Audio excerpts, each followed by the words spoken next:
ಅಮ್ಮ ನಾನ್ ನೋಡ್ತೇನೆ, ನೀನ್ ಸ್ವಲ್ಪ ಸುಮ್ನೆ ಕುತ್ಕೋ.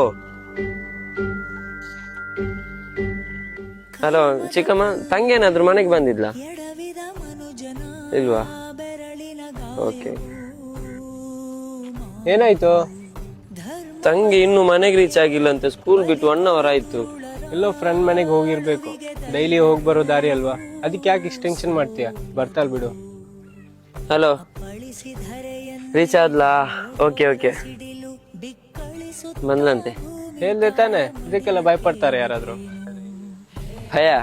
ಭಯ ಪಡದೆ ಇರೋದಕ್ಕೆ ಒಂದು ರೀಸನ್ ಹೇಳು. ಇದನ್ನೊಂದ್ಸಲ ನೋಡಂತೆ.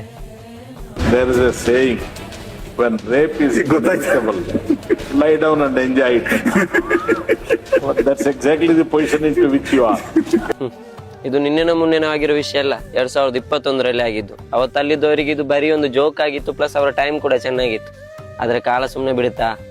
ಇದು ಯಾರೋ ರೇಪಿಸ್ಟ್ಗಳು ಅಪರಾಧಿಗಳು ಹೇಳಿರೋ ಮಾತಲ್ಲ. ನಾವು ಓಟ್ ಕೊಟ್ಟು ಕೂರಿಸಿರೋ ಒಬ್ಬ ಜನಪ್ರತಿನಿಧಿ ಕಾನೂನು ರಚನೆ ಆಗುವ ವಿಧಾನಸಭೆ ಒಳಗಡೆ ಕೂತ್ಕೊಂಡು ಹೇಳಿರೋ ಮಾತಿದು. ಇಂತಹ ನೀಚ ಮಾತುಗಳನ್ನು ವಿರೋಧಿಸೋದ್ ಬಿಟ್ಟು ಅಲ್ಲೊಬ್ಬ ಮಹಾನುಭಾವ ಸ್ಪೀಕರ್ ನಗ್ತಾ ಇದ್ದಾನೆ ಅಂದ್ರೆ ಅಸಹ್ಯ ಅನ್ಸುತ್ತೆ. ದಿನೇ ದಿನೇ ರೇಪ್ ಕೇಸ್ಗಳು ಜಾಸ್ತಿಯಾಗಿ ರೇಪಿಸ್ಟ್ಗಳು ಶಿಕ್ಷೆ ಆಗದೆ ಹೊರಗಡೆ ಸುತ್ತಾಡ್ತಾ ಇದ್ದಾರೆ ಅಂದ್ರೆ ಒಂದು ರೀತಿಲಿ ಇಂಥವ್ರು ಕೂಡ ಕಾರಣ ಆಗ್ತಾರೆ. ರೇಪ್ ತಡಿಲಿಕ್ಕೆ ಸಾಧ್ಯ ಆಗ್ಲಿಲ್ಲ ಅಂದ್ರೆ ಮಲ್ಕೊಂಡು ಮಜಾ ತೆಗಿಬೇಕಂತೆ. ಇಂಥವ್ರಿಂದಾನೆ ರೇಪಿಸ್ಟ್ಗಳಿಗೆ ಧೈರ್ಯ